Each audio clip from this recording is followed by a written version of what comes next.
Well, there were several different computations of matchups that might have been intriguing in Class B, but this one definitely ranks right up there.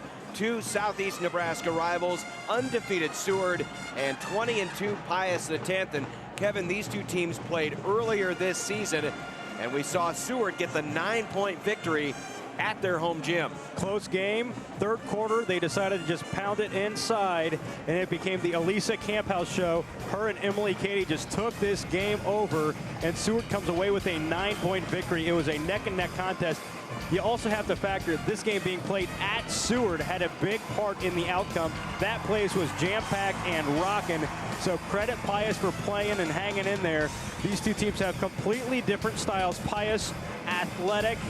Seward, dominant in the post.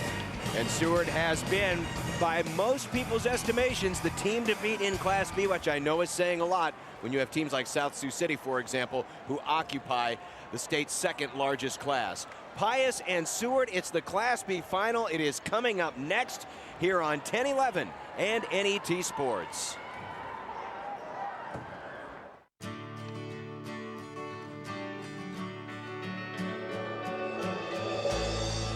Soy biodiesel from Nebraska soybeans lowers our dependence on foreign oil.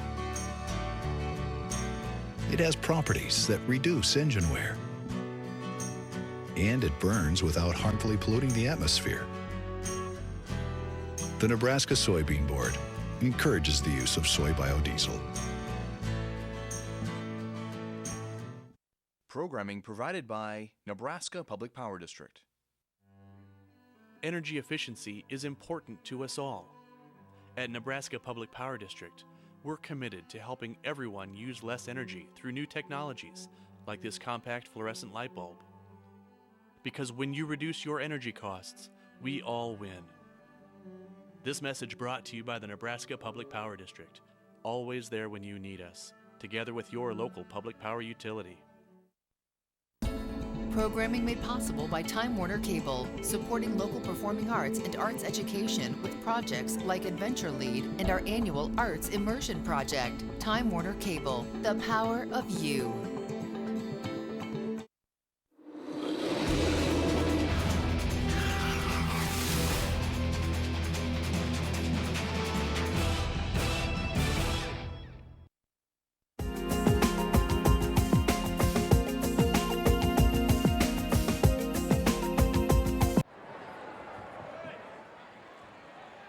And welcome back to the Devaney Center. It's Pius X and Seward for the Class B championship. And an interesting stat as we get this thing started.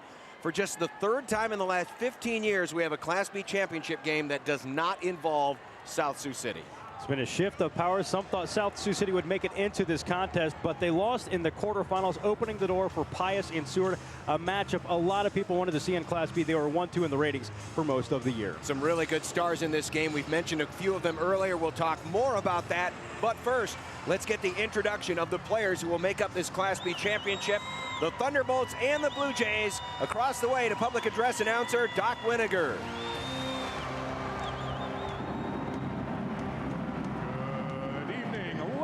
Gentlemen, on behalf of the Nebraska School Activities Association, its member schools, and U.S. Bank, welcome to the Bob Devaney Sports Center for the Class B State Championship game. Tonight's game features the Pius X Thunderbolts versus the Lady Jays of Seward High School. And now, let's meet the players and coaches competing in tonight's game. First, the non-starters for the visiting team, the Pius X Thunderbolts. Number 12, Bailey Nelson. Number 20, Lindsay Schmutter. Number 30, Kelly Rice. Number 32, Kelsey Nealon. Number 40, Taylor Laswell. Number 44, Camry Sire. And number 52, Claire Griffin. And now, the non-starters for the home team, the Seward Lady Jays. Number 12, Grace Smetter. Number 14, Dakota Dewar. Number 20, Zoe Smetter. Number 24, Taylor Wissing. Number 34, Katie Hughes. Number 40, Laurel Wagner. And number 42, Tiffany Alvarez.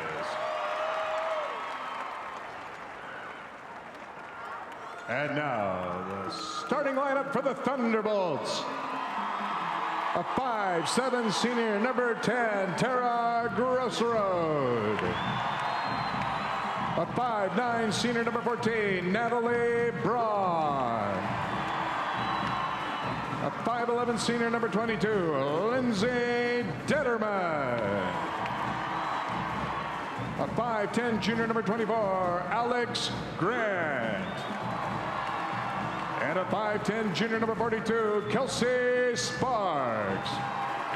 Head coach for the Thunderbolts is Bill Rice, assisted by Ryan Pasoda, Katie Montgomery, Carrie Strezik, Stephanie Novotny, and Mitch Braun. And now the starting lineup for the Seward Lady Jays. A 5'5" junior, number 10, Natasha Mueller. A 5'9" junior, number 22, Jordan Seaman. A 6'2" sophomore, number 23, Emily Cady. A 5'5" freshman, number 32, Beth Boslavsky. And a 6'4" junior, number 55, Elisa Camphouse. Head coach for the Lady Jays is Tom Taverdi, assisted by Greg Miller, Levi East, Shane Gallagher, Jessica Owens, and Natalie Madsen. Tonight's game officials are Shane Alexander, Tom Johnson, and Jeff Moore. And now, ladies, let's play basketball. It was the matchup that the seedings anticipated. The number 1 seed, even though they are not the undefeated team and they lost the head-to-head, was Pius, who all they had to do was make the trip down A Street and then through downtown Lincoln here to the Bob Devaney Sports Center. For Seward, well, not quite as close, but pretty easy right down the interstate from Seward to Lincoln. They've made this trip one time before to the state championship game. They were one of the slew of victims of South Sioux City between 1995 and the mid-2000s. You see how these teams got here. Pius, a little bit of a struggle with Holdridge yesterday, but they got a big spark on a late 3 by Lindsay Detterman at the end of the first half that kind of helped them on to victory. And for Seward, man, what a defensive performance yesterday on Jordan Hooper, arguably the best player in the state, at least one of the best when you have the discussion. They held her to hardly anything, and only 2 points for Alliance in the first half, including scoreless for the first 12 minutes. To put Hooper's performance in context, she had 32 points in the quarterfinals. Today in the consolation game against Holdridge, she had 32 points. Outside of those 2 performances here at the state tournament, she had 8 against Seward. They held her to single figures, barely on the scoreboard at all. And really, by the time she ever got on the scoreboard against Seward, the game was already pretty much decided. Seward had already opened up a huge lead. One of the most dominant defensive performances the entire season in all classes last night. It was 20-2 at halftime. So Seward enters this game with a ton of momentum. Detterman misses the first jump shot, and now here comes Seward. She might not be the biggest player on the floor, but Beth Boslavsky runs a pretty good point there as a freshman. She's the stir that mixes the drink. She really does. She creates offensively, is tough as nails on defense, and makes the Seward engine go. But the 2 players who are responsible for the points is that young lady, Emily Cady, and then Camphouse inside, but the 3, Natasha Mueller. And it's an early 3-0 lead for the Blue Jays. Entry in, out. Pius is going to try to come at those post players early. That was Kelsey Sparks. But the Bolts come away empty for the second straight possession.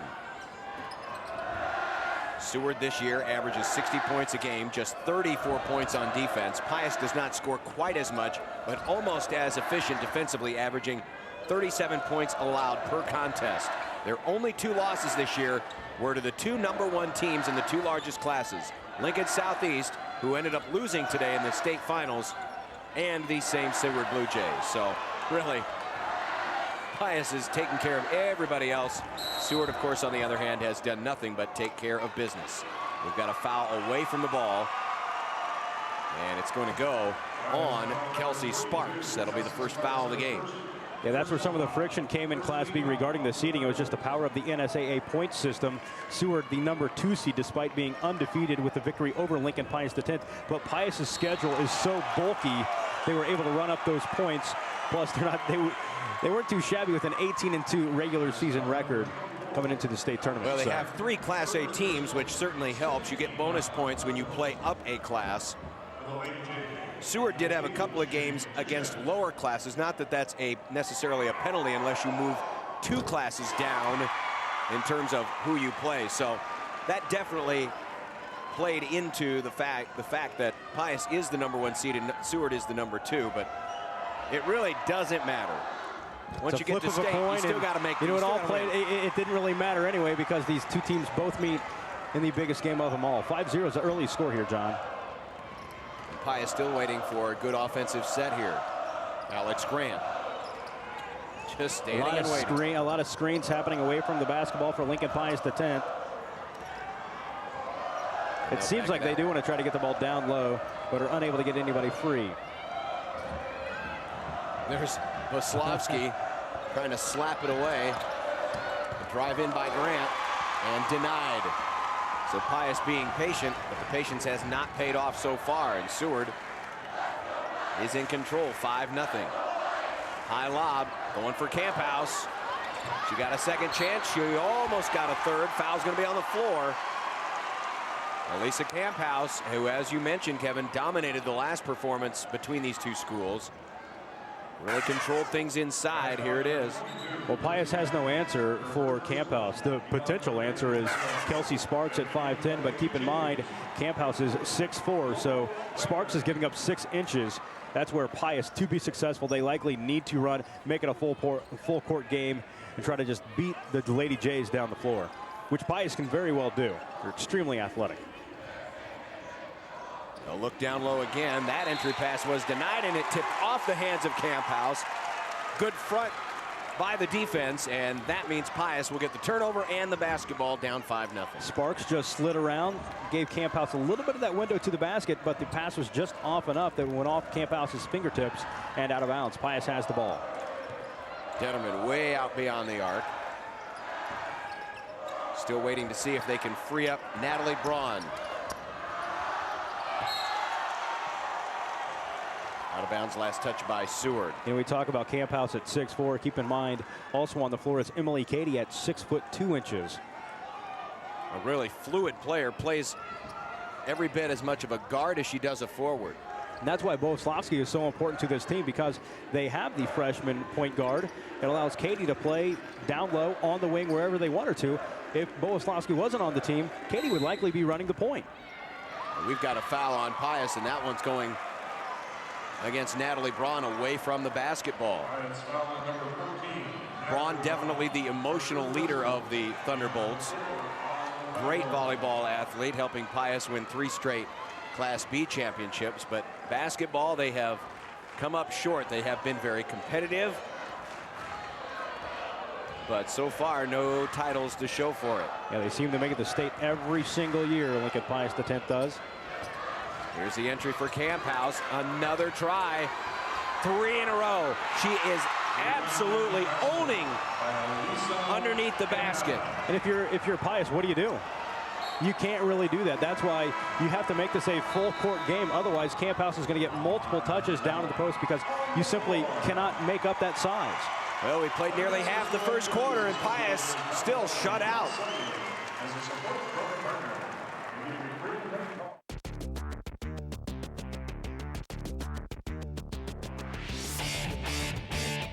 Live coverage of the 2009 NSAA State High School Basketball Championships is brought to you in part by Nebraska Relay, a service that facilitates telephone conversations between Nebraskans who are deaf, hard of hearing, or speech impaired, and friends, family, and businesses. To connect, dial 711 or visit NebraskaRelay.com.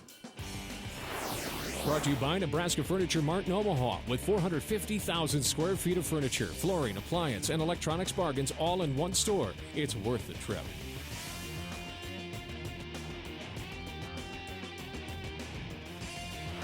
Southeast Community College offers more than 50 technical and academic transfer programs. Train for a new skill or retrain for an existing one. SCC provides hands-on learning.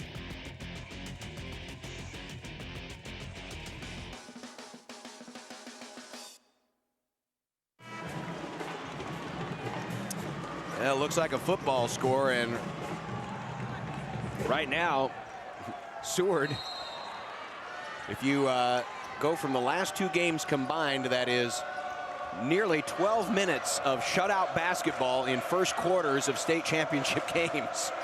All 8 minutes yesterday against Alliance and almost the first 4 minutes here. We'll see if Pius can do something with Alex Grant. There's Braun flying in for the rebound. And Camphouse going to be whistled with the first foul of the game against the Blue Jays. John, you talked about Braun and her volleyball skills. She's a D1 recruit headed to Furman. What makes her such a good basketball player is she's just a strong competitor. We saw her come from about 5 feet away from that basketball, comes darting in, gets the rebound, and Pius has the ball. And they free her up on the shot, but she misses the baseline jumper. And here's Boslavsky, and she double dribble. That's a carry. Tried to get up the court just a bit too quick. And that'll give the ball right back to Pius. Camphouse comes out, so this could be Pius's time to potentially get a few points on the board. Well, this will put Katie in more of a position to be that post presence underneath. We'll see how that changes the dynamics here of this offensive set. A little give and go action, but no. Detterman denied. Yeah, she cut herself a little bit too deep in the lane, was underneath the hoop and had to put up an awkward shot. So the shutout continues. Seward working around Boslavsky. This is Laurel Wagner. Grant with a near steal there. Seward being patient without their all-state post presence underneath, and that's a bad pass. That's going to be a turnover. And no, they say it touched off Pius. I thought for sure it had gone away, but I believe they say it touched off the hands of Natalie Braun. As you take a look at head coach Bill Rice. Rice in his 9th year with the Bolts. 18-4 a year ago, made it to state. This year, just 2 losses. Boslavsky traveling. Both officials blew the whistle. They were communicating with each other. One checked with the other. The travel is called. That's a turnover against Seward.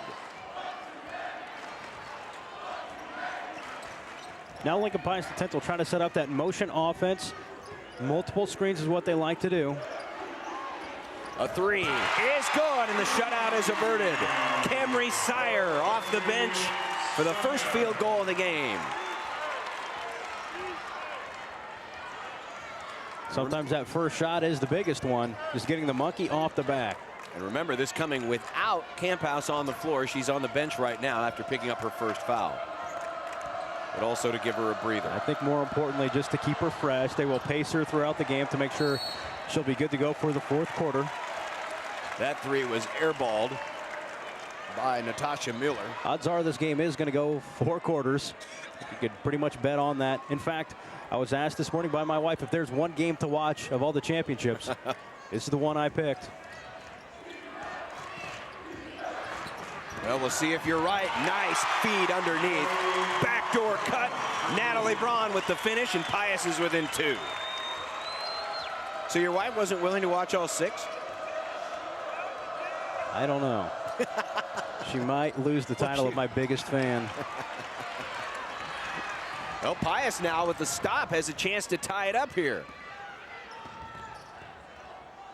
Grant, Detterman. Well, nearly was knocked away inadvertently by Boslavsky. 3 for the lead. Why not? She got the first one to go. And that'll be over the back. As Katie comes down with it, and we'll see Camphouse check in at this whistle. Foul is on Camry Sire, and that is her first. That's already team foul number 5 against the green and gold, with 1:35 left to play here in the first quarter. And you take a look at Alyssa Camphouse, who is back in the game. So Pius scoring the last 5 points without her on the floor. Now can they figure out a way to score with her on the floor? And at the same time, Katie remains in the ball game. Slow her down, yep. Bit of confusion here for Seward as to what they want to do offensively. Mueller around to Boslavsky. This time it's Braun fronting Camphouse down in the blocks, putting the most athletic player on the floor against the tallest player on the floor, and a near steal, and that's going to be a reach in. Good play by Tara Grossroad. The foul on Laurel Wagner. So after the initial assault, Pius has come back, and again they have a possession here to either tie or take the lead in the latter stages of this period. And once again, Camphouse will come out of the game. Very strategic from Tom Taverdi as to when Camphouse stays in and comes out of a game, and not wanting to probably pick up a cheap second foul in the last minute of the half. But Katie doing the job, getting the block on Sparks. There's not a lot lost. You know, if you pull Camphouse and you keep Katie in, Katie doesn't have any fouls, so you're still keeping a big body in the basketball game. Absolutely.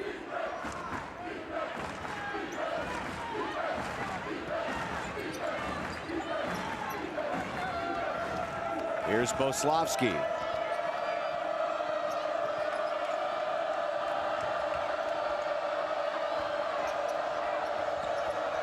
Wagner, a drive in.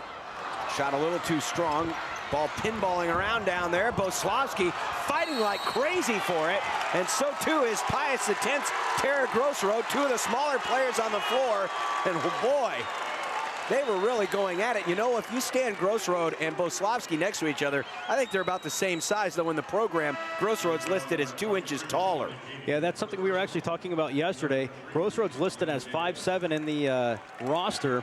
We were wondering if she got her height taken with heels on. Well, Pius is going to get 14 seconds here at the end of the period to once again have a shot at tying or taking the lead.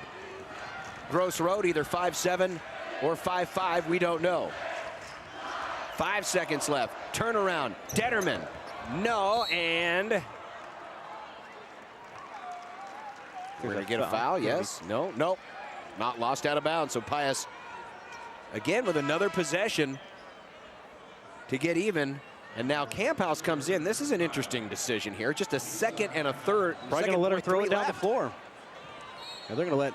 You know, she's going to quarterback it here. Yep. Here it comes. Katie, this will count if it goes, but it won't. Good coaching by Taverdi, though.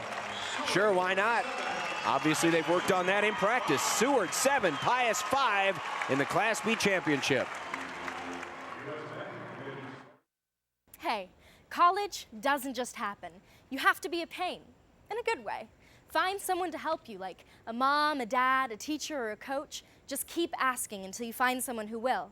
There were adults in my life who helped me take the right classes in high school, apply for scholarships, and research colleges.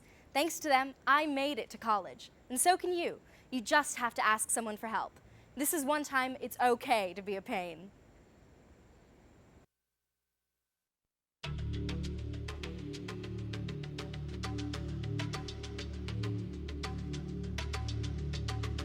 Did you know 1 out of 4 Nebraska high school students took their first drink before the age of 13? Parents, enough is enough.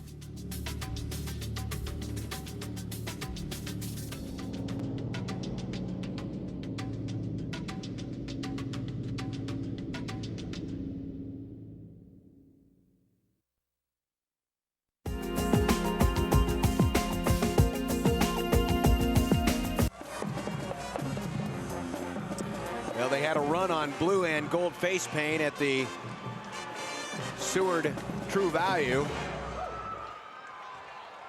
And apparently they had a run on white t-shirts somewhere in Lincoln because the whole Pius student section is dressed in white. You can see them at the far right of your screen. The economy can't hold back the high school basketball crazies, can it? No, it cannot. To the corner, 3 to open the period.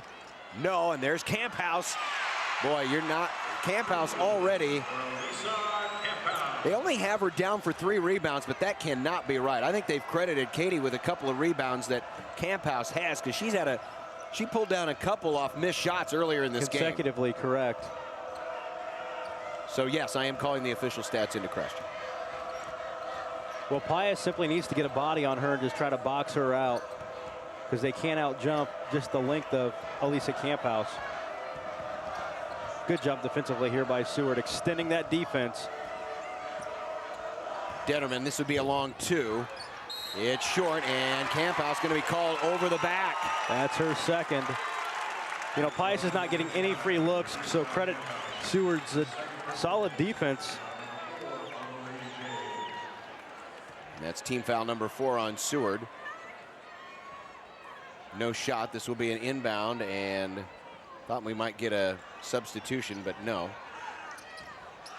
Sub coming in just a little bit late. Probably coming in for Elisa Camphouse too. You would not want her to get 3 fouls in the opening half. Look at that respect. Grant was only about 7 feet away from the basket, but realizing the 2 tallest players on the floor were in her face, there was no way she was going to turn and face the basket. Grant had a chance there too, about 15 away from the hoop. Well, she thought about pulling up from 3, and I think it might be Katie's wingspan that's really maybe altering her decision. Those arms very long. I mean, she is very active. There again, she got another finger on it.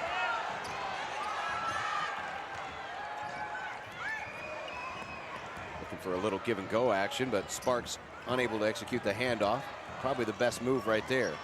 Pius being patient on this possession, down by 4. Good ball movement, open shot for Grossroad, in and out. Ball knocked around and tapped out to Grant, so Pius again with another opportunity. Been stuck on 5 here for a few minutes. Their last field goal came at 2:14 to go in the first period, so about 4 minutes plus.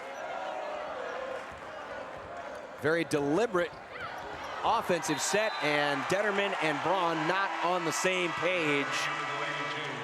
Bit of miscommunication. Braun started to cut to the hoop, hoping for a backdoor window. Instead, Detterman had already passed the basketball off to the wing. No coincidence whatsoever that Pius, all 5 of their points have come without Elisa Camphouse on the floor. 5:54 left in the first half in the Class B championship. You're on vacation in the mountains. You've got the kids, the dog, and your tent. Your son says, hiking is lame, so you try rock climbing. It ends up being harder than it looks. Now you're in the hospital wishing you'd stayed home. But you've got Blue Cross and Blue Shield, so you know you're covered, even though you're out of state. So you relax, which is why you went on vacation in the first place. Blue Cross and Blue Shield of Nebraska. One less thing to worry about. Programming on NET television is made possible in part by U.S. Bank, fulfilling their commitment to serve customers wherever they are on their terms, providing a full range of banking services at 57 branch offices and more than 100 ATMs located conveniently across Nebraska. Wherever you go, 7 days a week, 24 hours a day, you'll find us.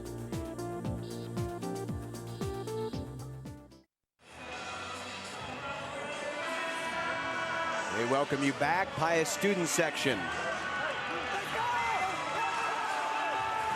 Trying to fire up the Thunderbolts, down 9-5 here in a little slugfest of sorts. Very little offense from 2 teams that average over 50 points a game. Boslavsky wanted to move in, came back out with a pass. We should mention Elisa Camphouse not on the floor, getting a breather. That is by design. And Seward with a smaller lineup. Here's Katie. Katie this time playing outside of the post as they spread the floor a little bit more. The Seward team is known to hit shots from beyond the arc. They've got a few really good shooters. And And there's Laurel Wagner putting Seward up by 6. Biggest lead of the game. Actually, beg your pardon, they were up 7-0 at one point. Well, Pius has only scored when Camphouse is not on the floor. Let's see if that holds true here. Gross Road all the way in. That shot was blocked by Katie. Look at that. Pius shooting just 14% from the floor. Many of those shots have been blocked, mind you. 2 of 15. Seems like every time they go to shoot, there's a hand in their face.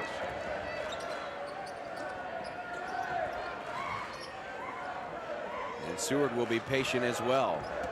Their offense as well. Very different without Camphouse on the floor. She really does change the game, and that's going to be a walk.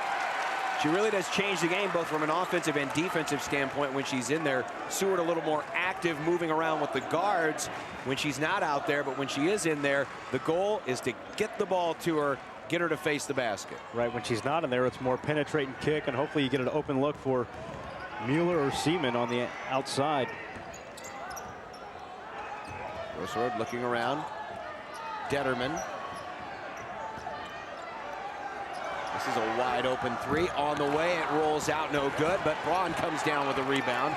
And Pius has another chance and another errant pass. Once again, miscommunication, anticipating someone to be there. Nobody home. You know, Pius hasn't really had any opportunities to run in transition. I can't think of too many instances where they have gotten the basketball and tried to push it up the floor. So that's their game. That's where they really excel. They're not getting any opportunities to do just that. The way this game is starting to evolve, it's more of a slow-paced half-court contest. I think this foul was a possession in coming because Natalie Braun was really frustrated with that bad pass, and she just had a look of disgust on her face and wanted to make something happen defensively. And kind of a silly foul as Boslavsky was going through the lane, and she really just reached in from behind. There really wasn't much of a chance she was going to get it poking the ball away.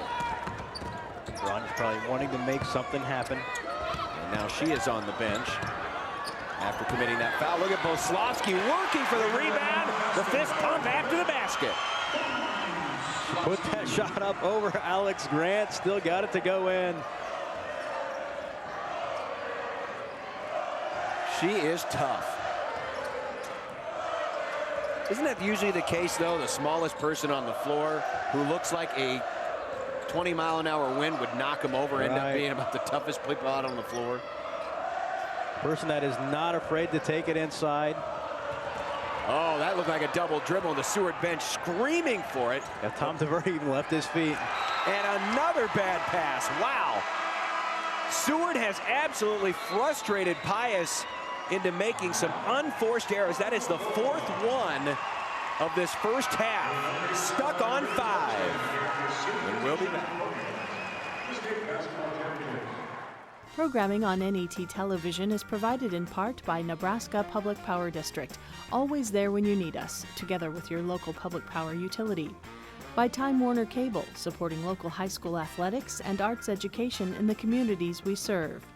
And by Nebraska Soybean Board, encouraging the use of renewable biodiesel fuels for a healthier environment. For information, nebraskasoybeans.org. Liftoff. I was born Space to do Little this. Atlas. I have a huge heritage here, and I'm very proud to be home. Thanks. Watch NET's production of Homemade Astronaut, the Clay Anderson story, coming in June on NET1 and NET HD.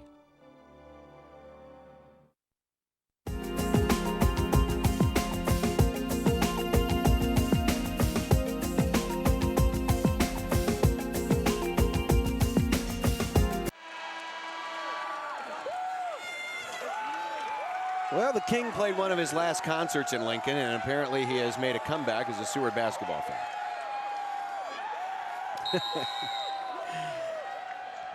Students having a good time, and so far the good time has been all Seward. They're up by 8 here. It's only 13-5. It has been a slugfest. Boslavsky, probably the punchiest of all the players out there on the floor, just about had another one. Now here comes Pius. Can they get anything going on offense? They tried to run, they're off the miss, but Seward did a good job getting back. Seward is just denying everything down low, everything. Yeah, Seward makes you watch a basketball game a whole new way. Don't watch the ball, watch everyone around the ball, because Seward does not give anybody on the floor any breathing room. And Detterman finally freed up for a shot. She has to be able to knock down those mid-range jumpers to give Pius a crack. And for the first time in a quarter, almost exactly a quarter, Pius has points. It's 13-7. Their last field goal came with 2:14 left in the first. That field goal came with 2:20. And a turnover as Katie stepped on the line. And again, all 7 points scored without Elisa Camphouse on the floor. And you know, Tom Tverdy's been able to rest her maybe a little more than normal because Pius has had so much problems executing their offense. Some of Pius's unforced turnovers probably gives Tom a different perspective of how he wants to manage Camphouse's situation. She's going to be fresh for this second half. She's had plenty of rest and recharge time here in the opening. Well, we've played almost 14 minutes. Absolutely. She's sat almost as much as she has played, maybe more.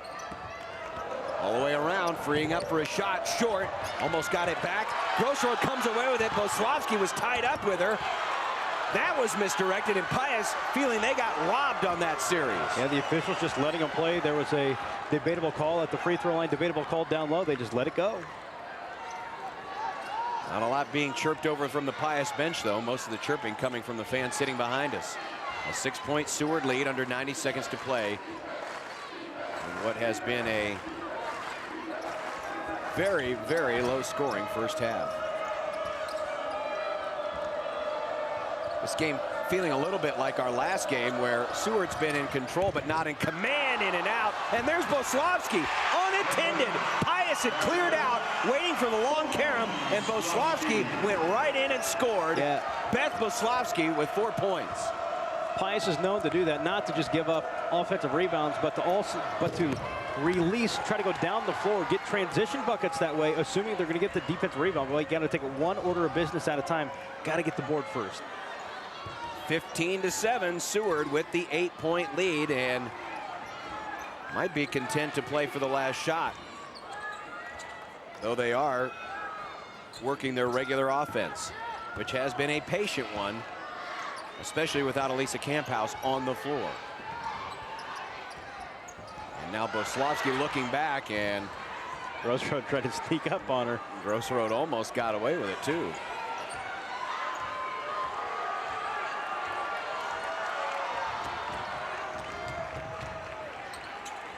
Remember, Boslavsky's just a freshman. Doesn't play like it. No, she doesn't. 4 seconds, going to take it in herself. That shot was taken away by Pius, and they will not get off a final shot. So in the last 2 first halves of basketball, Seward has held their opposition to 9 points. 2 last night, 7 today. However, they had a much more comfortable lead yesterday, a 20-2 lead. Tonight, it's only a 15-7 lead. So still, Pius is in it, but they really need to work on that offense. Let's go down and find out what Pius might have in mind with Coach Bill Rice. All right, Coach, 7 points in the first half. What's going to change on offense? Well, they're a really good defensive team. We're having trouble getting open. And we're being a little passive, not being as aggressive as we need to be. So we just got to loosen up and play the way we know how to play. Seward's been able to rest Elisa Camphouse a little bit. Second half, maybe going to get even more physical down low? Well, probably. She's picked up 2 fouls. That's why she's on the bench. But, yeah, when she comes back in, I'm sure it's going to get more physical. All right, thanks, Coach. Good luck in the second half. We'll go to break right now. Seward leads 15-7 in the Class B State Championship Finals.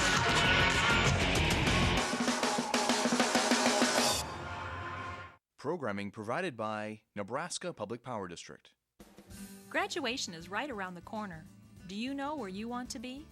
Nebraska Public Power District employs a diverse workforce throughout the state, from engineers to line technicians and environmental specialists to customer service representatives. We also offer educational co-op and internship opportunities to qualified college students. Nebraska Public Power District. It's where you want to be. You're on vacation in the mountains. You've got the kids, the dog, and your tent. Your son says, hiking is lame, so you try rock climbing. It ends up being harder than it looks. Now you're in the hospital wishing you'd stayed home. But you've got Blue Cross and Blue Shield, so you know you're covered, even though you're out of state. So you relax, which is why you went on vacation in the first place. Blue Cross and Blue Shield of Nebraska. One less thing to worry about. Programming on NET television is provided in part by U.S. Bank, measuring success through performance, pride, products, and people, backed by a 5-star service guarantee. U.S. Bank, member FDIC. By Blue Cross Blue Shield of Nebraska, one less thing to worry about. By Education Quest Foundation, improving access to college through scholarships, grants, and college planning services. And by Nebraska Office of Highway Safety. Please remember that if you drink and drive, you lose.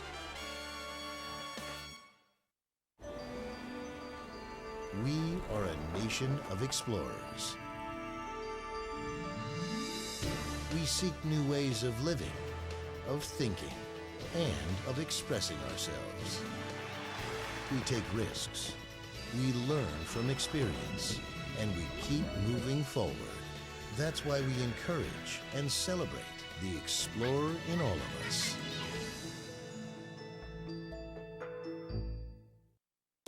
Hi, I'm Bridget Robbins with the NET Foundations. Your annual NET membership touches lives all across this great state. Your gift makes it possible to provide and produce programs that educate, enrich, and inspire over 1 million viewers every week. NET is your partner in living an inspired life. Thank you for watching and supporting NET.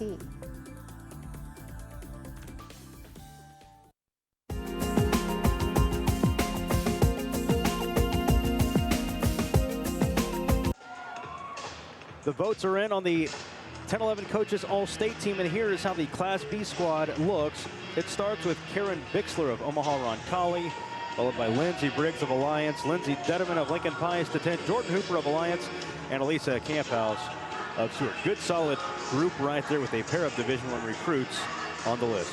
Yeah, and Jordan Hooper obviously getting a lot of attention. She still has a year left to play and had a lot of attention, had Colorado Stagecoach here.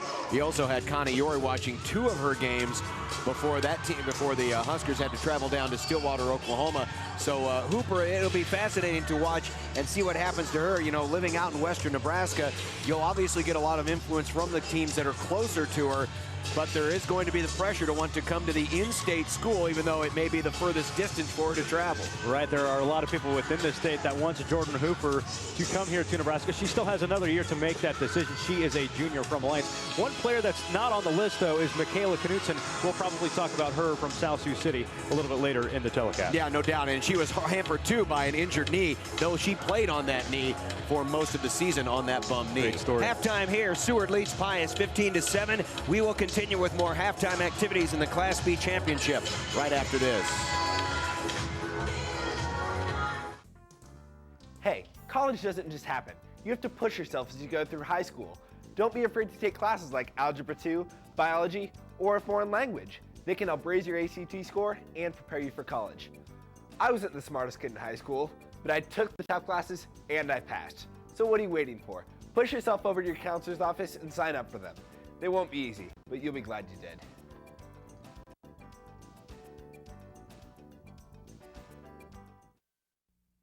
Funding is provided in part by the Dr. Thomas and Dorothy Hallstrom Fund, created to support broadcasting of the Nebraska State High School Basketball Tournament. Programming on NET television is provided in part by Nebraska Public Power District, always there when you need us, together with your local public power utility. By Time Warner Cable, supporting local high school athletics and arts education in the communities we serve. And by Nebraska Soybean Board, encouraging the use of renewable biodiesel fuels for a healthier environment. For information, nebraskasoybeans.org. Ragtime, America's music. NET television takes you through a musical journey of this truly American art form.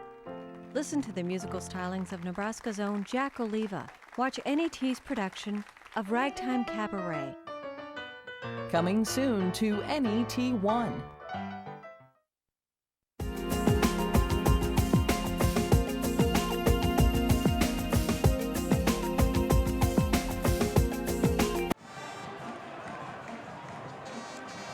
You know, basketball is inherently an offensive game. Well, there's been very little offense of which to speak here this evening in the Class B championship. Seward leading Pius 15-7 as we take a look at the halftime numbers, and there's really not much to look at. Neither team making much for field goals, though Seward a little bit better, 38%. Pius harmed by just 3 of 20 from the field. Rebounds, as you would expect, Seward would be leading. Not as many turnovers as you would think, at least for a low-scoring game. As far as individual leaders are concerned, well, 4 points is as much as you're going to get. Elisa Camphouse and Beth Bohoslavsky each with 4 points. Pius has a 3 from Camry Sire. As we will see in our recap of the first half highlights, we could literally show you every made basket, and it wouldn't take that long. There's the 3 by Sire, which got Pius off the schneid. They were held scoreless for over half the first quarter, and then a nice little give and go. Natalie Braun, the beneficiary, but here's Elisa Camphouse. She had only 4 points in the first half, but when she was in there, you just felt a different presence that Pius could not respond to, and then Bohoslavsky really working hard for those 2 points, 2 of her 4. So second half, we'll see if Pius can be a little bit better on their shot selection, as Bill Rice mentioned. We'll see what Seward's head coach has to think right after this.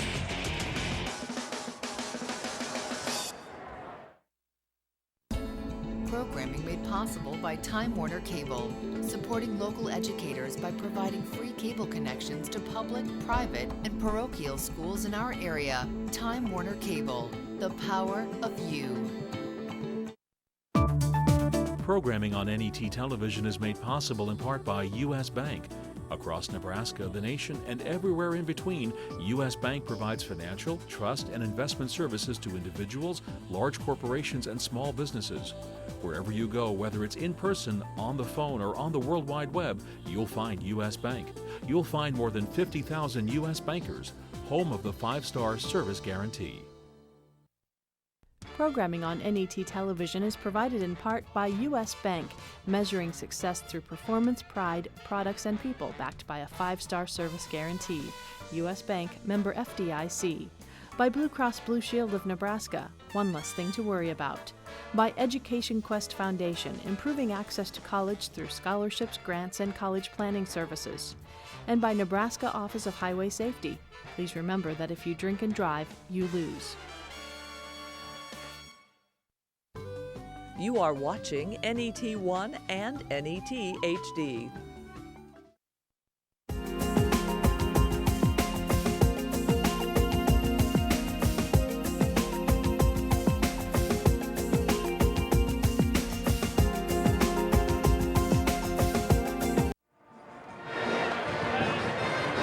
Welcome back. Seward coach Tom Taverdi joins me. And coach, you hold Pius to 15% from the floor. Can you play better defense? I don't think we can. You know, we did the same thing yesterday in the first half against the Lions, and that was key to our win. I just hope we can continue that and then get some more offense generated. They're playing great defense too. I mean, you're in the lead right now. Do you like where you're sitting? Elisa had plenty of time to rest. Yeah, she did. Hopefully she doesn't have a lot of rest time in the second half as well. If she doesn't, we'll be in really good shape. We actually stretched it with her on the bench, so that was encouraging. So hopefully we got her as that ace in the hole here second half. All right, thank you very much. Good luck in the second half. Seward leads 15-7 as we go to the second half.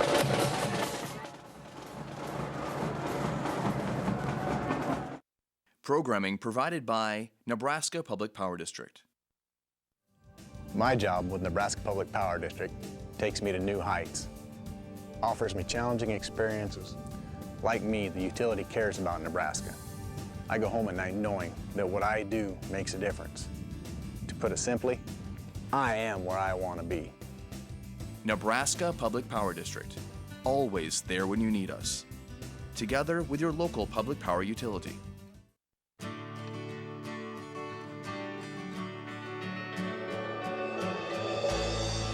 Soy biodiesel from Nebraska soybeans lowers our dependence on foreign oil.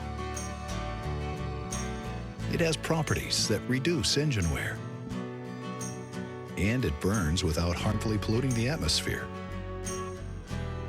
The Nebraska Soybean Board encourages the use of soy biodiesel. Funding is provided in part by the Dr. Thomas and Dorothy Hallstrom Fund, created to support broadcasting of the Nebraska State High School basketball tournament.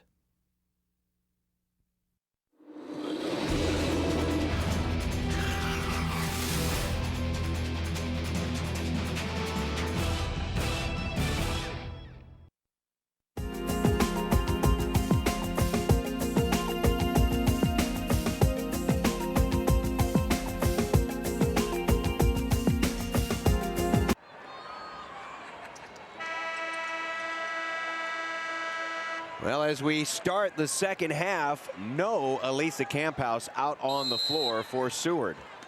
Interesting strategy, or is there something we don't know? She looks like she's in fine health. Yeah, she does have the 2 fouls. And Coach Devaney even said at halftime they stretched it just a bit with her on the bench. Well, you know what? Who needs Camphouse when you got 5'5" Beth Boslavsky, who just gets in front of everything? John, I said from the beginning, she is one of the best players on the team. She just makes things happen. It's almost like she doesn't realize she's a freshman. And here she comes. Camphouse into the game. You know, you just get the feeling you get her into the game and you can generate some offense. In that case, she's able to back in, clear out a spot. And Emily Cady with the 2, and it's a 10-point game. Nice touch around the rim by Cady. Here's Braun. No. Pius continues their struggle mightily from the floor. 3 of 21.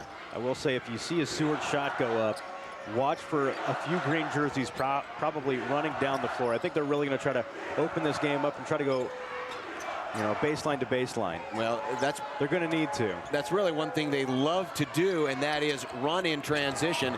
That 3 is way off the mark. And here comes they Grant. want to go. They want to go. Nice feed down low, but can't get the layup. But there for the offensive putback. Not quite, but Alex Grant doing exactly what we thought they might do, running the break with Braun. She will go to the line to shoot 2. And the thing with running the length of the floor, a lot of times Camphouse is going to trail the play. So if you can beat her down the floor and not allow Seward to set up its defense, your odds of scoring are a little bit greater. That's the second foul on Emily Cady, and Alex Grant, who averages 9.7 points a game, the 5'10" junior, had only 5 yesterday and 10 in the first round against Gretna. Grant's a really nice player, very athletic, kind of fits the mold for Bill Rice's system. I do think next year she's going to be one of the best girl basketball players in the capital city. Once you get rid of Mariska Stanek and KK Hauser, I think next in line for next year at the top of that list will be Alex Grant. Traveling. I'm still trying to figure out how Boslavsky got rid of that ball and kept it in Seward possession. As you take a look at Alex Grant. 17-9 our score, and again Camphouse coming out. Boy, they are being very conservative with her minutes. Very conservative. She has spent more time on the bench than she has on the floor. It really makes me wonder if she wasn't feeling good before the game or not. Now she's going to check back in.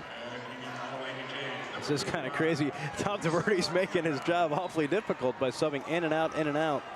Camphouse. Yeah, she's getting more, you know, more winded running in and out from the bench than she is running up and down the floor at this point. She played only 7 of the first half, 18 minutes in the first half. Underneath. Well, they put her in just for that purpose. Exactly. They took her out on D, put her back in for O. It's just a different offensive feel when she's down there. As you take a look, there's Boslavsky. Nice pass. And that was one of those fouls where Kelsey Sparks actually came away the worse for wear because Camphouse just powered her way in. Camphouse, a junior, yet has already made her collegiate choice. She will head to Creighton once her days at Seward are done.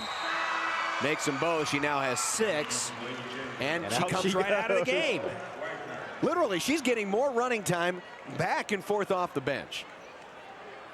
I really think Coach Devaney wants to make sure she stays out of foul trouble, because I suspect he figures Pius is going to go right at her when they have the basketball, and he doesn't want her to get number 3.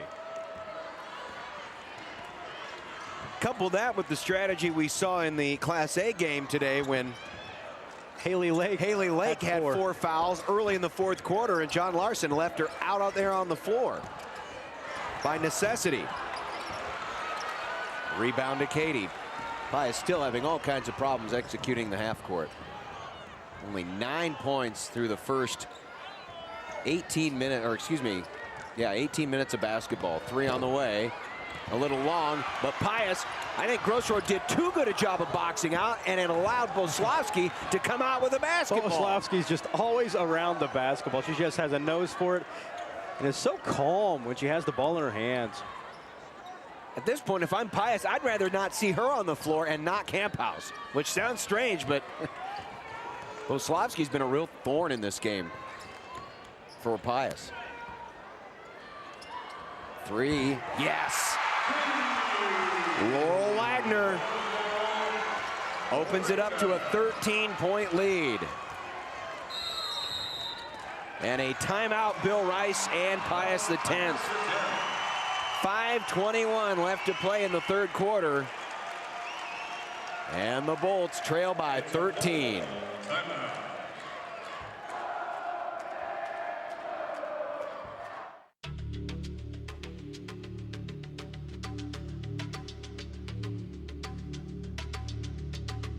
Did you know 43% of Nebraska high school students drank last month? Parents, enough is enough.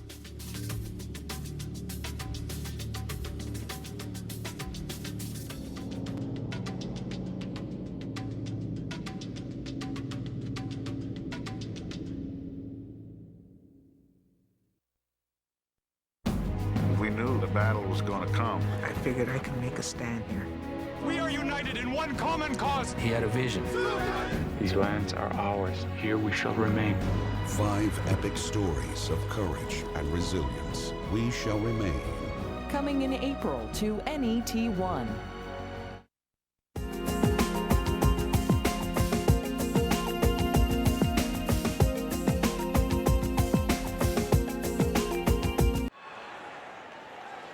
Seward has been scoring most of its points inside, but there's a big 3 coming from Laurel Wagner that has Seward in front at 22-9. 2 of 7 from beyond the arc are the Blue Jays. They're up by as many as 13. And finally, some recognition down low. And Alex Grant. Good high-low, good seal by Grant down on the block. Strong finish for Grant. One of the rare times that Pius has been able to run a good play that has seen an open look inside the paint. Now Grant coming out and pressuring on the perimeter. A stop at the baseline. Good cutoff there defensively. Yeah, real good cutoff. Nice defense by Camry Sire. And now running the floor. A kick out for Braun, and Pius will set up. That was an odd little kick out there. Running the break like that. Pull-up jumper by Grossroad. Here's Braun. Tried a little reverse layup move, and Katie comes out of there with it for the Blue Jays.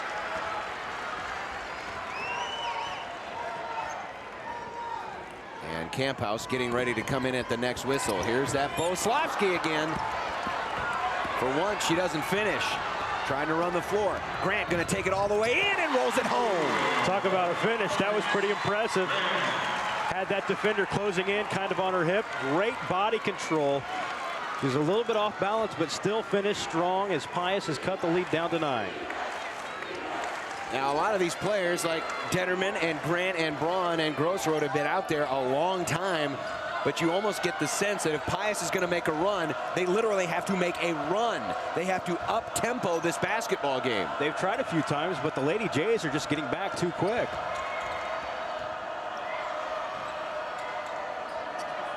Katie. Good defense here by the Bolts. Just straight up man-to-man, working off several screens. Wagner wants to take it in, and she draws the foul.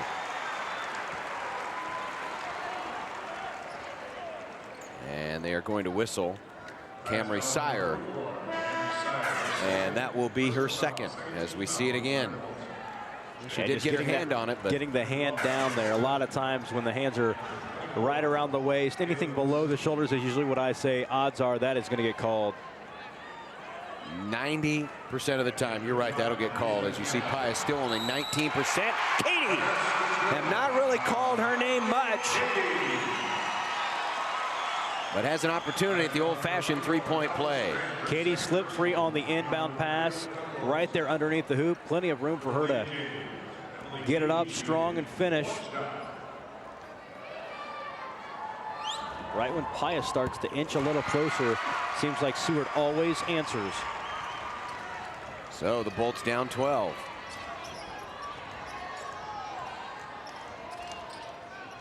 Detterman will run things for a moment. Sire threw it away. Right to Katie. And the frustration continues for Lincoln Pius X. 3 minutes left here in the third period. Seward has dominated throughout. Camphouse can't connect on the first try, but as so many times, if she misses the first, she usually gets a try at a second. Yeah, Braun did a great job coming over there and disrupting the pass, but still Camphouse was able to stick with it and ends up getting 2 more points. She now has 8 along with 5 rebounds. Off the bank, Lindsay Detterman with a big 2 for Pius, and nobody coming back for Seward. Wow, everyone had cleared the floor, and Katie's screaming at her teammates, hey, I can't air it to myself. 27-15. Seward leads it by 12. Mueller will take it all the way around. Chance to catch everyone's breath here for a moment. Katie looks down low. Boy, she was leaning in hard on Alex Grant and lost it off her fingertips. And a good job by Grant, just staying strong on the backside. When the pass comes free, she just kind of gave a little distance, so Camphouse tried to continue to back in, but the pass wasn't exactly at the right angle. So it goes free, and Pius again with the basketball. Looking to chip away into the Seward lead. Try to work off a pick. Here's Braun. She lost it off her foot, and it's a double dribble. That's an unforced error. Number 8, the turnover against Pius. Yeah, that brings up a few of those first half possessions where Pius simply threw the basketball away. Some miscommunication offensively. The Bolts have never really gotten in sync on offense, and a lot of that has to do with what Seward does away from the basketball and not allowing open passing lanes for Pius to get into its offensive set. Camphouse back into the game. I wish we had a count on how many times she's been subbed in for. I bet it's at least 10, probably more. Coming up on a minute and a half to play in the third period. Seward has been in control throughout. A couple of possessions Pius had late in the first period where they had a chance to tie, and that shot is blocked. How about that? Camphouse rejected by Kelsey Sparks. Grant wants to run, got cut off because too many Blue Jays got back quickly. Entry to Sparks. There's Boslavsky, and she'll be called with the foul. Speaking of Boslavsky, how about some respect from Alex Grant? She was running that break, and the one player she had one-on-one that she was meeting up the court was Boslavsky. Instead of trying to take her one-on-one, she stopped, backed it out, and Pius tried to set up its offense. Granted, we really didn't get that offensive sequence, but the fact that Grant had an opportunity to go one-on-one with the freshman, but opted to pass it up. Well, she's developed certainly a reputation for herself in this game if she hadn't throughout the season. And those mid-range jumpers that Pius is going to have to hit if they're going to get back into this game. But so far, they have been very cold. They are only 6 of 29. They've actually raised their field goal percentage. It's up to a whole 20.7%. I don't know if we've said this yet, but offense has been hard to come by in this game.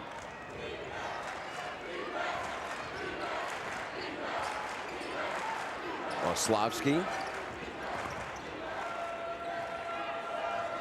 And Seward may be holding. Yep, they're going to back up. No, not for a moment. Yep, yeah, Tom Tverdy's been telling his players, back up, putting Katie in the right spot. Pius will be willing to let them have this possession. We should mention that the fourth quarter possession arrow belongs to Seward. So Pius absolutely has to get a stop, bare minimum. Boslavsky working to get open. Mueller outside, 3 on the way. Yes, and that, my friends, could be a dagger. Wagner with a pair of big threes in that quarter. Seward doubling up Pius with 8 minutes to play. And we'll be back for the final quarter of the Class B championship. Our first job is to get as close as possible to the verifiable truth. When I talk to people, I'm talking to people who are excited about their knowledge, who are passionate about their experience. Why people trust us? Because we trust the people.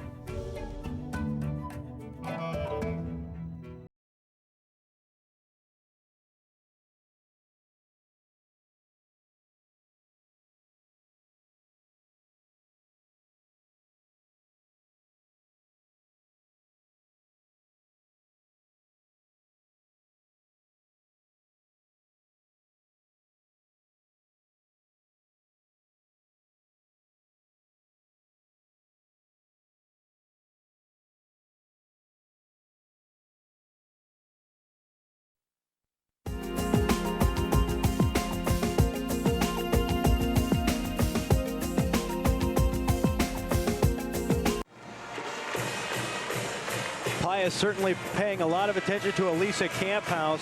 Camphouse and the Seward Bluejays leading 30-15 heading into the fourth and final quarter. 8 minutes till we crown a champion here at the Bob Devaney Sports Center. Watch how the Bolts are double teaming the Creighton recruit. Natalie Braun in front, Kelsey Sparks on the backside, trying to limit her touches as many as possible. Many times as possible, as few touches. Camphouse back out there on the floor. She is, it's almost like she's playing shifts like in hockey. Yeah, she's on the front line. But actually, I've seen hockey players stay out there a lot longer than she has tonight. She's on the power play unit right now. Seward trying to potentially put the dagger here. 30-15. John Pius needs to make up 15 points, which it currently has, in 8 minutes. Well, Laurel Wagner hit that big three there as bodies are headed to the floor. Boslavsky, no surprise. Camphouse absolutely goes up, and I think she drilled Sparks. Sparks came up lame there for a moment, grabbing her face. Sparks, I believe, took a forearm or an elbow right into the face. This Camphouse with an extremely strong move to the bucket. Well, provided that Camphouse is at full health, and we can only presume that she is. Here it is. Right there. It was the free arm. It was her left arm. She created a little bit of space with it while finishing with the right hand. And quite frankly, that's a foul. You could say that, yes. But Pius is just, number one, they haven't had a lot of breaks. Number two, they haven't created a lot of breaks. So if you're going to get a break, you got to create a few. Three, Braun, long three. And more of the same for Pius X. Yeah, you're going to see that now. Pius is really going to have to start shooting a ton of threes. That's about the only way they can get back in this ballgame. 17 points almost seems insurmountable with 7 minutes to play, just based on the fact that Pius is shooting under 20% for the game. Pius will bring a little bit of token pressure. Trap at half court. But Katie and Natasha Mueller do a good job of getting it into the front court.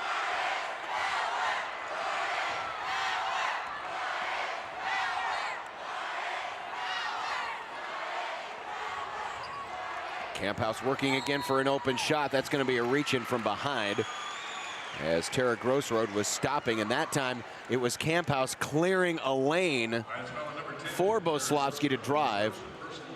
And that is the first foul on Grossroad, the fourth of the game for Pius X.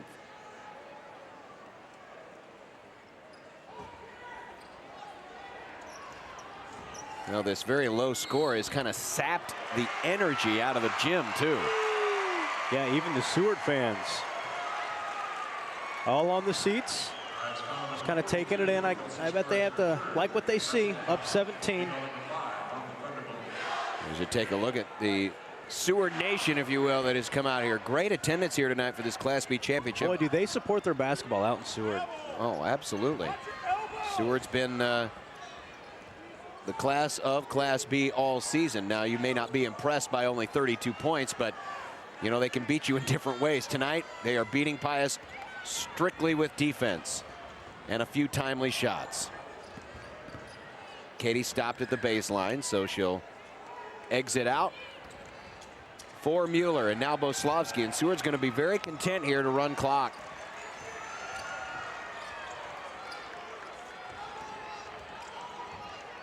Very content to run clock. Pius just about a half step slow, trying to get in some of those passing lanes. Grant's doing a really good job. Grant and Braun trying to play Camphouse down at the post. In fact, Camphouse might not even have a touch on this really lengthy possession. Yeah, she hasn't had a touch yet. She's the only player not touched the ball on the floor. But yet over a minute has run off the clock here. Now she's still working pretty hard, and there have been a couple of three different players on her. Grant's working on her right now.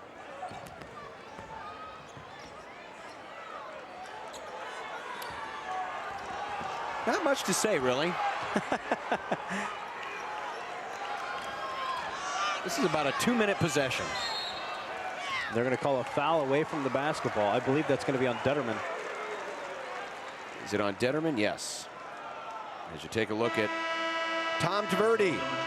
Seward has never won a state championship. They were runner-up in 1997. We have a timeout on the floor with 5:08 left to play in the fourth quarter. Programming provided by Nebraska Public Power District. Energy efficiency is important to us all. At Nebraska Public Power District, we're committed to helping everyone use less energy through new technologies like this compact fluorescent light bulb. Because when you reduce your energy costs, we all win. This message brought to you by the Nebraska Public Power District, always there when you need us, together with your local public power utility.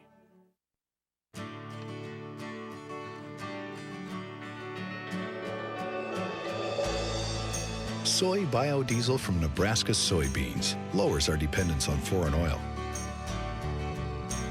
It has properties that reduce engine wear. And it burns without harmfully polluting the atmosphere. The Nebraska Soybean Board encourages the use of soy biodiesel.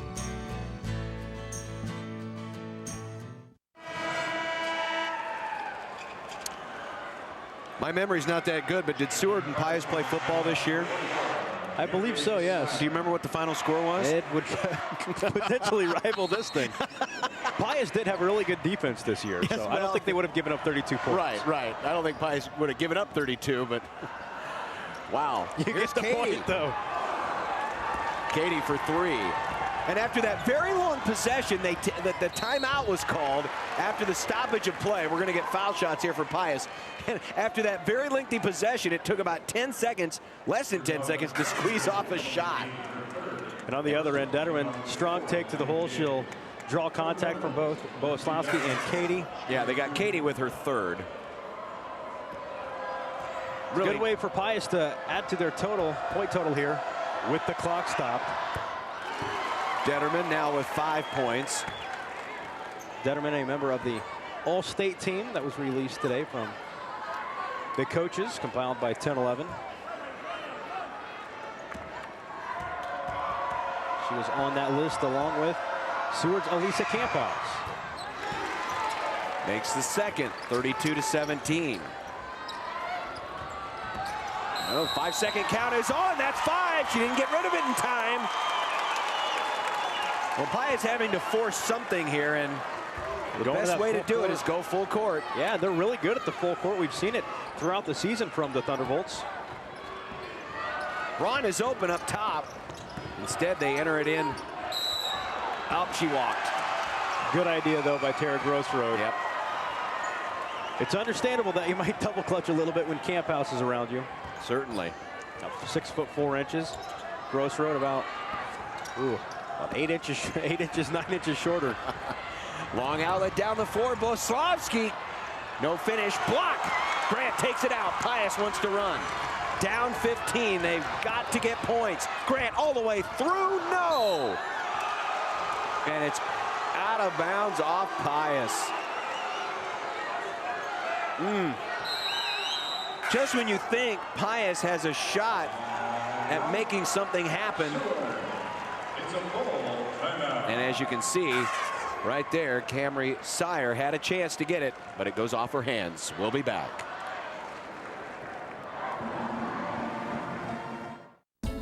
Programming made possible by Time Warner Cable, supporting local performing arts and arts education with projects like Adventure Lead and our annual Arts Immersion Project. Time Warner Cable, the power of you.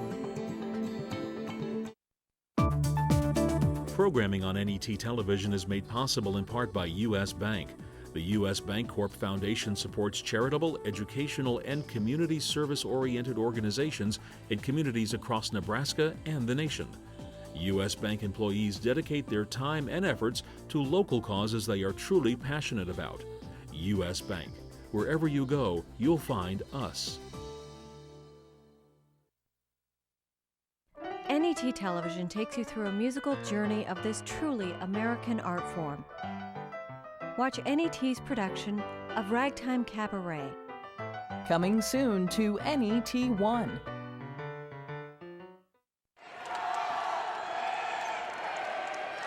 Well, time is running out on Lincoln Pius X, held to just 17 points in this game. Looking back through the season, Schuyler was held to 15. That is the lowest total this year, so they won't set any individual records, will Seward, but considering the circumstances and the magnitude of this game, this has been without question one of the most dominating defensive efforts we have seen in a state championship game. And Seward did it all state tournament long, too.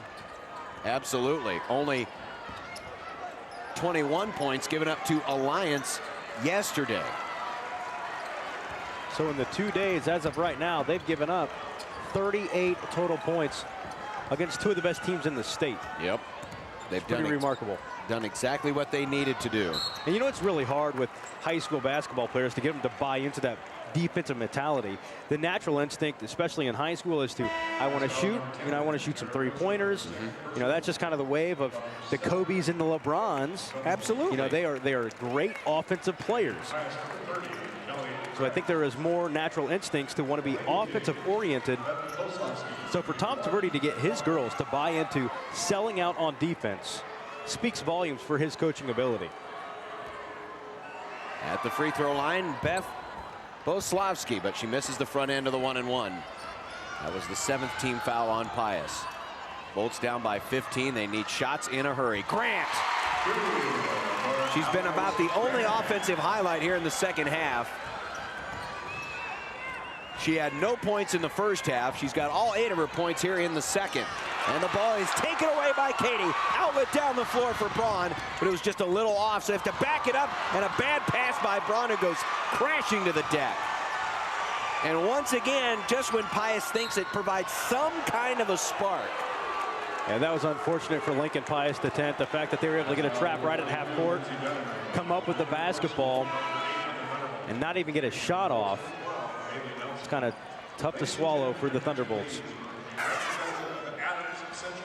Here's Boslavsky, and you'll see the foul right there by Lindsay Detterman. That's team foul number 8. So again, a 1-and-1 for Beth Boslavsky. We've talked about her a lot. Just 4 points, but she's been just about everywhere on the floor. She missed another free throw, and the door still left a small crack open, but Braun lost it on the dribble in a tie-up Pius basketball. And you're seeing the frustrations of a evening long of offensive misery coming out here and playing out in Natalie Braun, who is arguably the most competitive player on the floor. She's intense beyond belief, takes everything seriously when she's out there. She is not used to losing. When you look at the combined records of volleyball and football this year, they are 58-4 coming into tonight. Wow. And Braun is a part of all that. She does not like to lose, and I think you just saw a little bit of that frustration manifest itself after she lost it on the dribble. When you're not used to it and you see it in front of your face, it's really hard to take. I mean, Braun is just a gamer. That's going to be her legacy at Lincoln Pius X. Certainly. You know, it might not be overall skill, but it is just the fact that she leaves it all out on the court, volleyball or basketball, all the time. Just has that natural competitive instinct. Braun trying to work herself open for a shot. Had to get it through Camp House. And a foul on Pius X. And that foul is going to be on Rice. Kelly Rice into the game. And that'll mean one more 1-and-1 free throw. And Beth Boslavsky's been the only one to shoot the 1-and-1. She hasn't made one yet. It's worth mentioning again, Boslavsky, a freshman. She is going to be fun to watch throughout her career. Not this time, but there's Camp House with the rebound and a foul over the back by Grant. Well, Camp House has not had to be all-state caliber tonight. 10 points on the evening.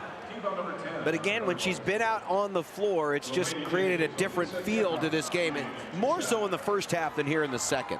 Right. Offensively, Seward becomes a completely different team when she's in the basketball game. And there was one of the reasons why, even though it wasn't really an offensive set, it was just a rebound off a free throw. Just the fact that she's down in there and the ball's underneath their own hoop. The odds of them getting the rebound and a stick back are pretty good when you got 6'4" Elise Camphouse in there. 3 minutes left to go.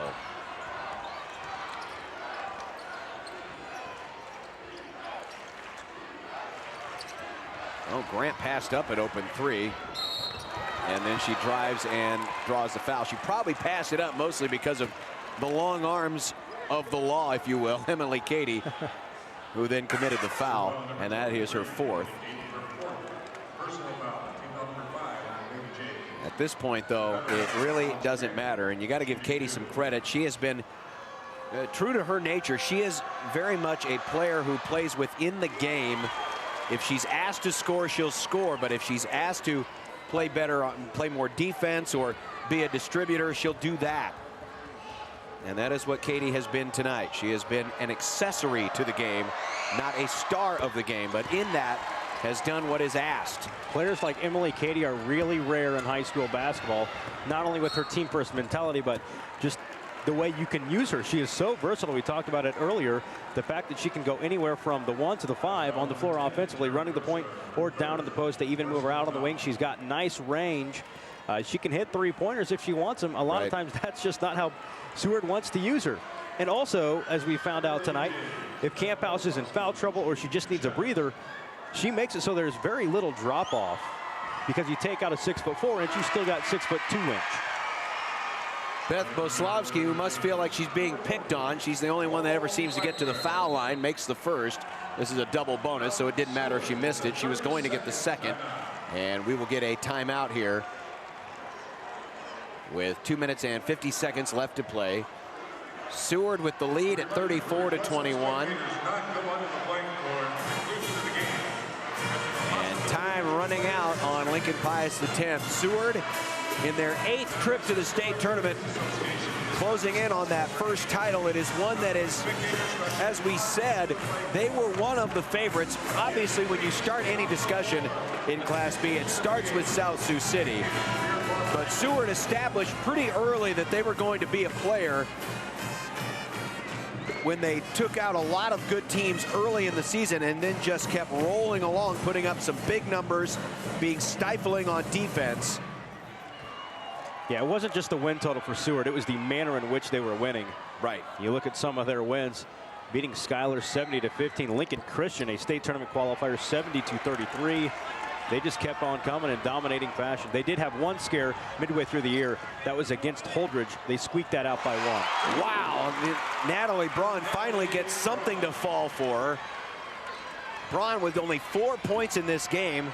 That one would classify as a tough shot. Boslavsky in. And Boslavsky will go to the line again. Picking on her something fierce.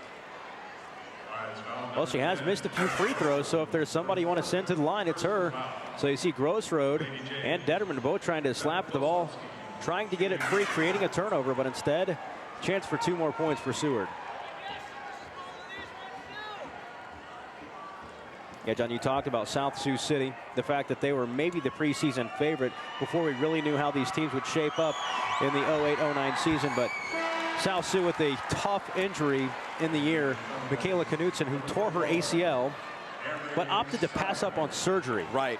So she could continue playing. So she played the last half of the season with a torn ACL. And having did not get a chance to see her this season, I really don't know how she's able to do it the way South Sioux City plays basketball. Right. I just don't. I mean, that alone, as you take a look at Alex Grant doing it by herself. Great play by Alex Grant. That was really fancy. Behind the back dribble and the conversion. 9-point game, and they're going to call the foul as Pius was trapping at half court. I think fans might be starting to wake up here. I know we only have 2:10 to play, but it's a 9-point contest. Pius has slowly crept back into this thing due to the fact that Seward is not making its free throws as it would like. No, they're only 7 of 14, and this time they will send Natasha Mueller to the line, the 5'5" guard, the junior.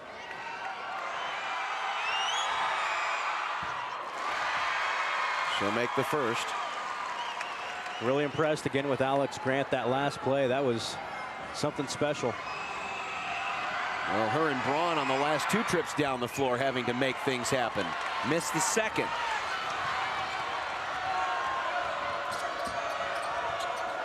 That's a good look. But it's too strong. A rare offensive rebound. The Pius can't take any time. They need points in a hurry.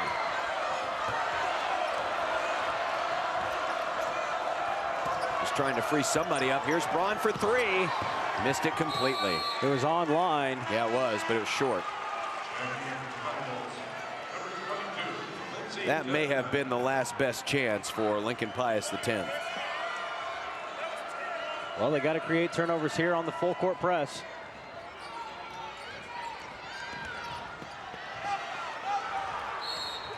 And there it is, Detterman.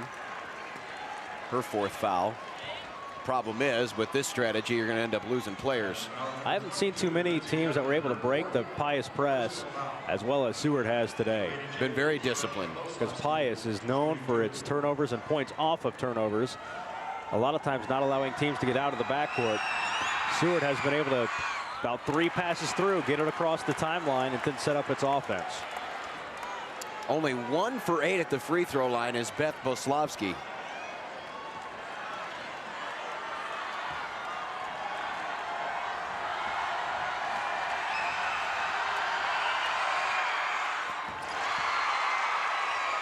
She'll go 1 for 2 on this trip, and Seward's lead is up 11. Coming up on 90 seconds to play. But a bad pass. And we'll get a foul. It was too tall for Braun. Braun peeling off a screen, trying to get free for a 3. Just a little bit too high for Natalie Braun, and the other way we go. Now, this game will not go down as one of the most aesthetically pleasing basketball games we have seen at State. But if you're Seward, you really don't care. It does not need to be a Rembrandt to be a championship. That's right. All that matters is you see that final score. And if the board's in your favor, you take it any way you can get it. Offensive side, you look at the defensive side of things, and it has been a masterpiece. Pretty good looking work of art. Absolutely. Seward fans probably see the game of basketball a little bit differently than other fans. Well, and the reason why we mention that, I mean, you look up and down the list, they put up 70 points a number of times this year. They average 60 points a game. But they just had a different way of playing this, especially when you look at the way that Camp House has been used. I'll be interested to see her minutes. Maybe 15 minutes in this game, maybe. Less than half the game. And how many teams are willing to let an all-state center stay on the bench for more than half the game in a championship? The team's deep. They have great depth on that team. They were able to rotate a lot of different players. They're able to keep Camp House fresh, use her specifically on offense. They'd pull her for defense, bring her in for offense. But the fact of the matter is, she was on the bench and they were okay. They have Emily Cady, Natasha Mueller, Laurel Wagner, Beth Boslavsky. You know, the list goes on. They have good basketball players all around Elisa Camp House. So you can talk all about Camp House you want. This team is much more than that. Absolutely. They proved it here tonight. Free throw is good.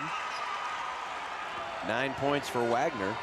Kind of a quiet 9, but she did have a couple of threes in this one that helped pull these two teams apart differential-wise. Grant trying for another runner, and there's Boslavsky with another rebound. She's got 8 rebounds. How does she get that rebound? She has more rebounds than Katie, or as many rebounds as Katie, and more rebounds than Camp House. There's Braun and a timeout off the make. With 1:02 left to go. Pius not giving up the fight, but precious time is running out for the Bolts, who, unless a miracle happens, will finish at 20-3. Here's the last look. Natalie Braun just backing down the defense into the lane and converting. Yeah, just 3 of 11 Natalie Braun is on the evening. Let's go down to courtside. Dan, what do you got? During that last timeout, guys, head coach Tom Taverdi of Seward said, you know what, let's just dig in on this possession. I think he's sensing this one's close to being over. He just wants to get that one last stop, run out the clock, and really put the nail in the coffin on this one. Seward's sensing that they're close. Oh, they're close. They're very close. They're 62 seconds close. With 10 points differential.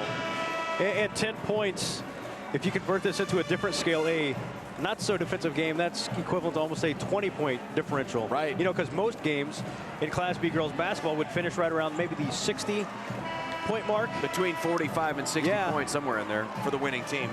And Seward's, you know, they're not even in that area. So by the law of proportions, it might be around a 15 to 20-point lead. That's good math. I like that. I try. And no calculator for that, just so you know. All right, they'll enter it into Boslavsky. Pius bringing pressure and fumbled away. Can Pius come away with it? They can. They need points. Looking for an open three. And again, Seward getting back. Pius way too tentative when they had at least a 2-on-2. Bill Rice wants a timeout. I think after getting the turnover, they needed to go right to the basket. I think they tried to, but Boslowski was there to kind of switch up the play. She cut off the driving lane to the basket. I think Coach Rice called the timeout because he sensed that they were going to turn the basketball over. Detterman was down there tiptoeing around the sideline, as was Bailey Nelson, so he wanted to make sure they maintained possession down by 10 with less than 50 seconds to play. Seward's got the possession arrow, still have 2 timeouts left. Pius has 1. Seward does have a foul to give, not that that really matters at this point. Pius has already put Seward in the double bonus. Pius just 10 of 39 from the floor, 1 of 7 from beyond the arc.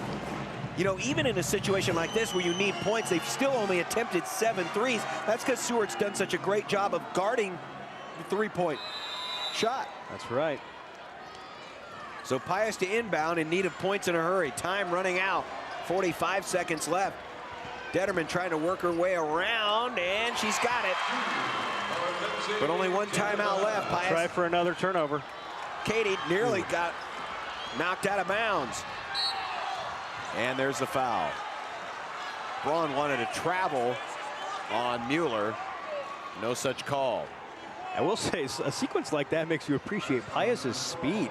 Sure. They got 3 green jerseys right around Mueller in a hurry. And really the only reason there is any semblance of drama, and don't get me wrong, it's still an 8-point lead, is because Seward is only 10 of 20 from the line, now 11 of 21. If Seward makes even 5 more of these free throws, this game's already done, and we're already presenting medals at this point. So like we said, not the prettiest of games, just enough.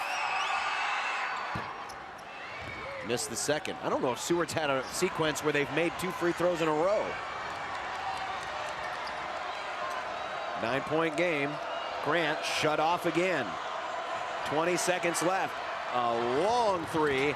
Offensive board rejected by the bottom of the backboard, and we've got a foul with 14.8 seconds left, and it's academic now.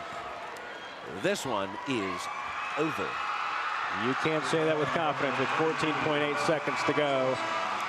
And arguably, you could make that statement at the end of the 3rd quarter when Laurel Wagner hit that 3 just before the end of the period and made it a 15-point game.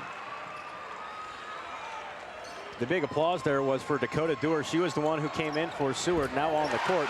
Dewar, the only senior on this Seward basketball team. Yes, the only senior on the Seward basketball team. Does that make you a little nauseous if you're a Class B coach? Yes. 3 is good by Grossroad, and Bill Rice will use his last timeout. It's a 6-point game, but there's only 9.3 seconds left, and here comes Camphouse for the first time, maybe in the 4th quarter. She's going to check in on this next series as you take a look at that made 3 for Grossroad, her first points of the evening. Has Camphouse, I don't think Camphouse has been on the floor in the 4th quarter, has she? She might have. It was brief. Most of her time on the court was brief. She comes in, she's come out. Well, he has She is the 6'4" insurance policy right now with 9 seconds left. Yeah, and Coach Devaney started doing that really early in the ball game too. We saw it just a few minutes into the first quarter, because that's when we started noticing the difference as to what the game looked like with her on the floor, with her off the floor. It hasn't mattered for Seward. No, it really hasn't. They've executed really well tonight. If you would have told me that she was going to play less than half of this game, I would have told you either she's hurt, she's in foul trouble, and that Pius is probably winning the game. Well, none of those things appear to be true. We definitely know that Pius is not winning the game, and just judging by the way she looks out there, it does not appear as if there is any health issues. Long outlet pass, and Boslavsky is fouled. About a second ran off the clock. She has to miss both, which for Seward tonight is not out of the realm of possibility. And then Pius needs to chuck up a desperation three. The bigger side of that is, how does Pius make 2 threes in 8.2 seconds? Right. That conversation could be all for naught here in the next 1 second. It'll continue.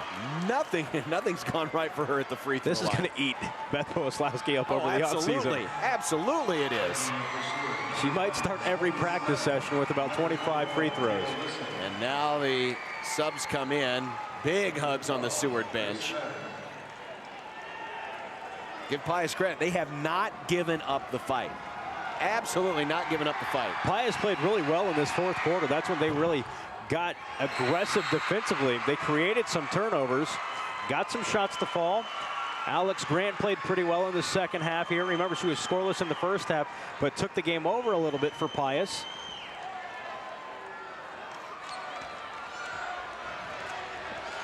Detterman for 3. It's good. Boy, just two. Now they fall. Yeah. The score is going to show a 4-point differential, but Seward owned this game from the start, and they are the champs.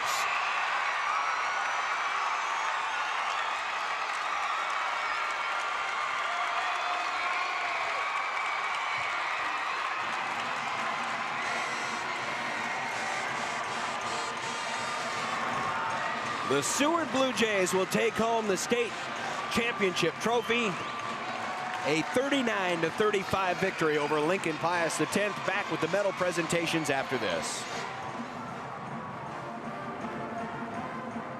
Programming on NET television is provided in part by Nebraska Public Power District, always there when you need us, together with your local public power utility.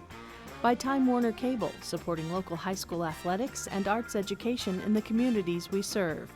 And by Nebraska Soybean Board, encouraging the use of renewable biodiesel fuels for a healthier environment. For information, nebraskasoybeans.org.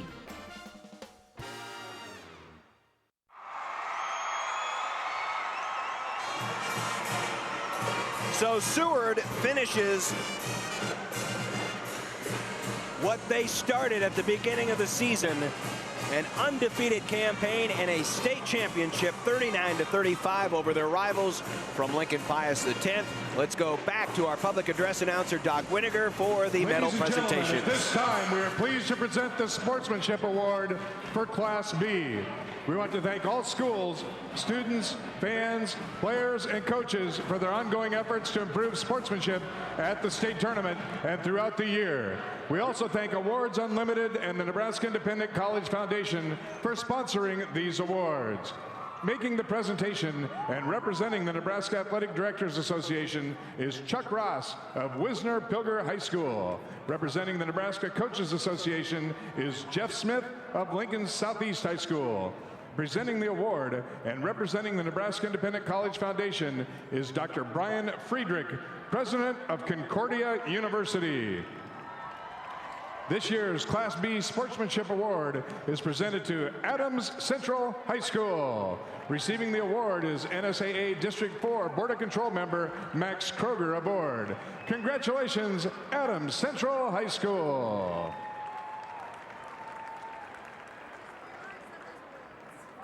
And now, the Nebraska School Activities Association is pleased to present medals and trophies to both of these outstanding teams.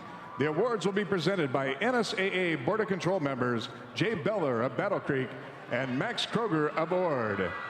They will be assisted by U.S. Bank Representative John McQuiston. First, here are the awards for the 2009 Class B runner-up from Lincoln Pius X High School.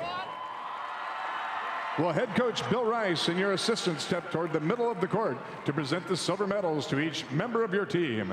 Players, as your name is called, please come forward to receive your medal. Number 12, Bailey Nelson. Number 20, Lindsay Schmutter. Number 30, Kelly Rice. Number 32, Kelsey Nealon. Number 40, Taylor Laswell. Number 44, Camry Sire. Number 52, Claire Griffin. Number 10, Tara Grossroad. Number 14, Natalie Braun. Number 22, Lindsay Detterman. Number 24, Alex Grant. Number 42, Kelsey Sparks.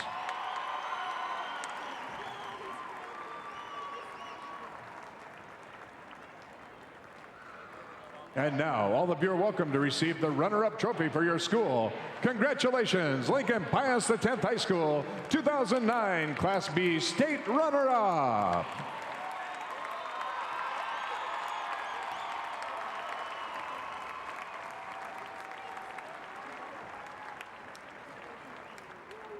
And now, to the champions from Seward High School.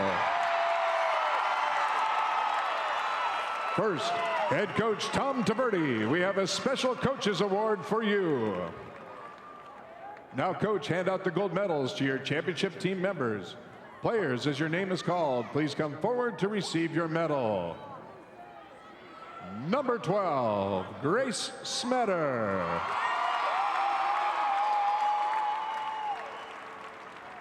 Number 14, Dakota Dewar.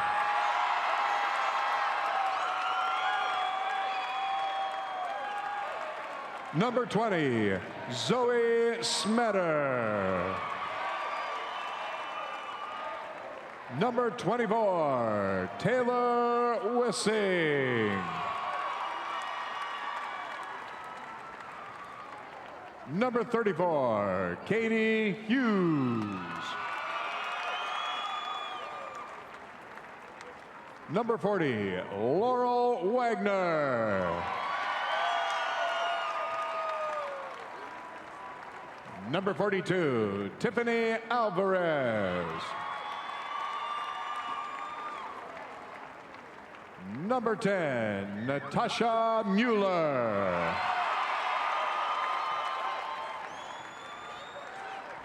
Number 22, Jordan Seaman.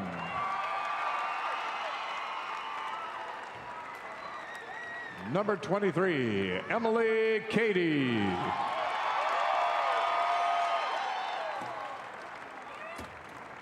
Number 32, Beth Boslavsky.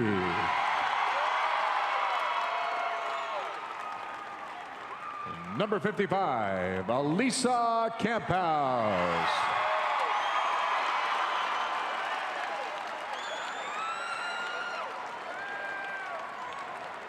And now, all of you are welcome to receive the state championship trophy. Congratulations to the Blue Jays, the Lady Jays of Seward High School, the 2009 Class B state basketball champions. There was a lot of talk around the halls of Seward High School that this was going to be their year, and Tom Taverdi said that put an awful lot of pressure on us, as if there wasn't pressure already. Well, Seward responded, and they are the state champions, fulfilling what many thought was their destiny. Now let's go down courtside. Dan Hedman is with Pius head coach Bill Rice. Coach, you look at the scoreboard, it ends up being a 4-point game, but kind of fell behind early, just could never get back in it. Yeah, we just didn't get off to a good start tonight.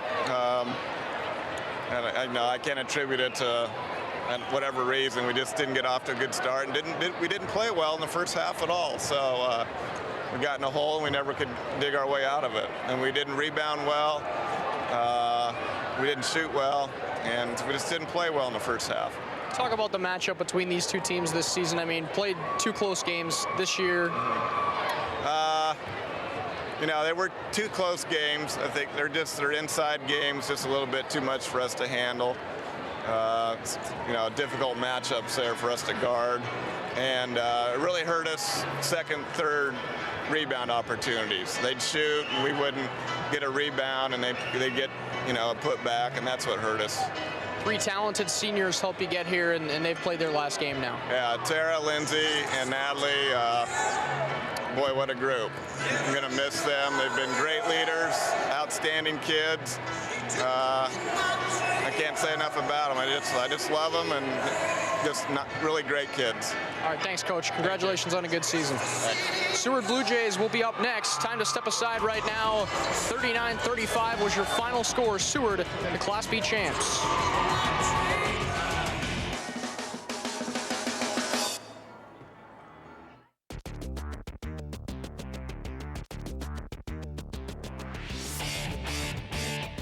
Live coverage of the 2009 NSAA State High School Basketball Championships is brought to you in part by Nebraska Relay, a service that facilitates telephone conversations between Nebraskans who are deaf, hard of hearing, or speech impaired, and friends, family, and businesses. To connect, dial 711 or visit nebraskarelay.com. Brought to you by Nebraska Furniture Mart in Omaha, with 450,000 square feet of furniture, flooring, appliance, and electronics bargains all in one store. It's worth the trip.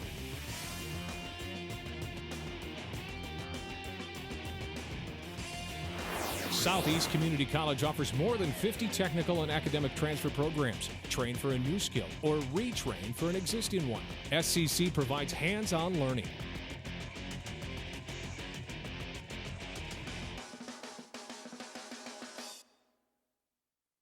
Liftoff of I was born Space to Shuttle do Atlantis. this. I have a huge heritage here, and I'm very proud to be home. Thanks. Watch NET's production of Homemade Astronaut, the Clay Anderson story, coming in June on NET1 and NET HD.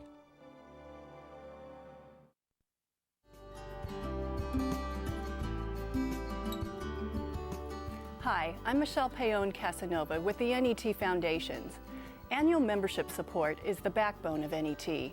You make it possible to produce and acquire the programs that inspire, educate, and entertain you and your family. NET is your public television network.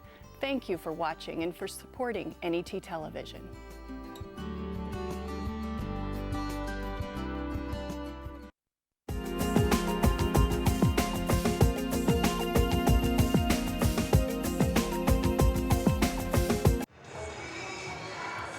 And when you take a look at the final numbers in this one, there's really not a whole lot that sticks out as far as a huge difference between Seward and Pius X. Turnovers even, rebounds even, field goal percentage, well, relatively even, but it was really the slow start that Pius got off to, only 15% shooting in the first half. That put them in a hole that they could never come out of.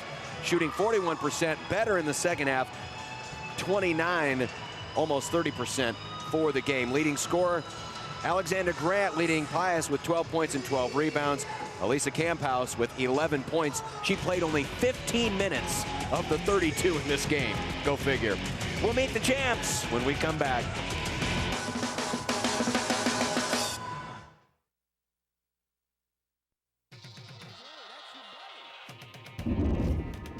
When we say digital television, what does that mean? For one thing, it means more NET channels for you to enjoy. Is nothing, Willa Cather said. On NET1 and NET HD, you can watch Nebraska high school and college sports, PBS programs, and award-winning documentaries. NET2 is PBS World, hard-hitting news and public affairs programs, science, history, and more. NET3 is Create, and just what the title implies, there are programs about arts and crafts, gardening, cooking, and travel. You can get these channels over the air with your digital receiver or digital converter box, or through cable and satellite providers. For more information, visit our website, netnebraska.org. We knew the battle was going to come. I figured I could make a stand here. We are united in one common cause. He had a vision. These lands are ours. Here we shall remain. 5 epic stories of courage and resilience. We shall remain. Coming in April to NET1.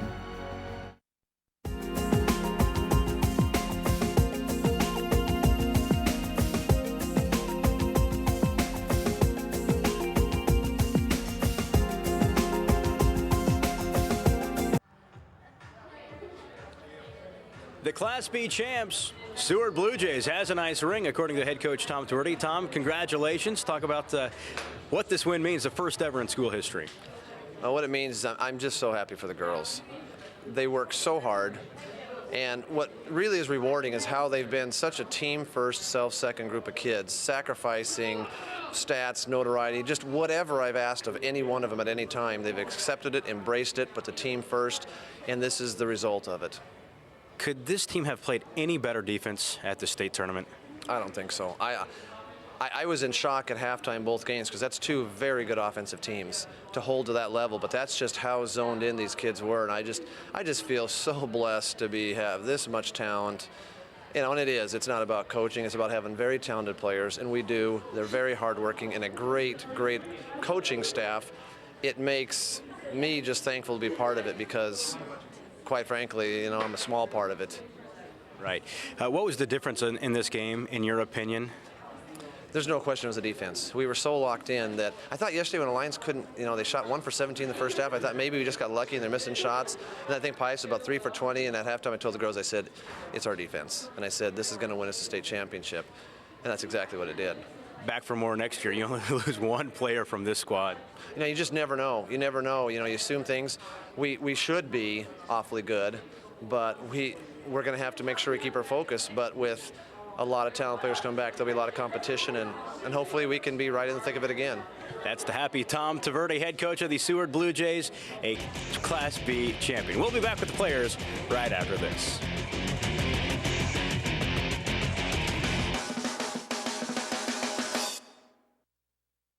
Ragtime, America's music.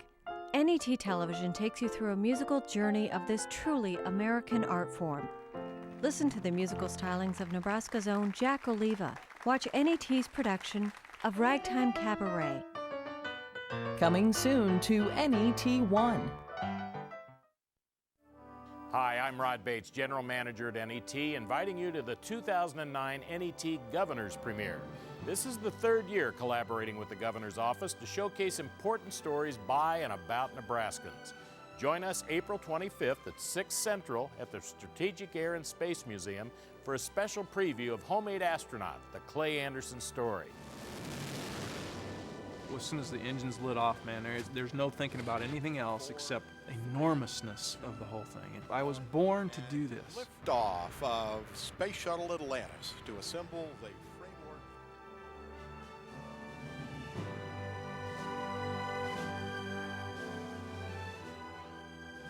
Clay Anderson and his wife Susan will be our guests of honor. Reserve your tickets today.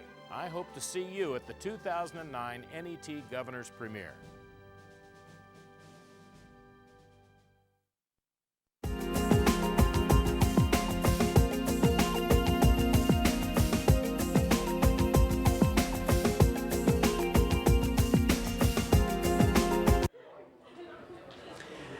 Back in the winner's circles with the players of the Class B champion Seward Bluejays. Natasha Mueller first up. Natasha, that's what you guys have been working for all season long. Now you have it. What does it feel like? I don't know, it's just unreal. We're so excited. We never dreamed, we've worked so hard for this, and it's what we've been pushing for all year. An undefeated run. When did you guys know that that was a reality, and winning the state championship, was it within your grasp? I don't know, it still hasn't hit me yet that we've won, but it's pretty exciting. Natasha, thank you. Congratulations. We'll let you hand off the trophy and bring in freshman Beth Boslowski. Beth, we talked to you yesterday. You don't realize that you're a freshman, do you? No. You're playing well beyond your years. Just talk about your performance tonight. Well, I struggled at the free throw line, but I used my quickness to get rebounds, and I just helped the team out a little bit. And winning this, no other Seward basketball team has ever done this. You guys are the first. Put that into words for us. Just unreal. It's unbelievable. It's just the fun atmosphere. You guys are going to be back for more next year, right? I hope so. All right, Beth, congratulations. Thank you.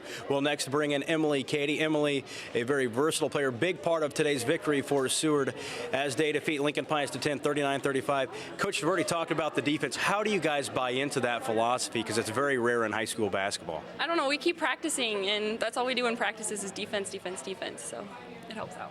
What about the offense? When do you guys practice shots? Because it seems like you have the defense thing pretty down pat. I guess whenever we have shots, we just take them, and if they go in, they go in. So.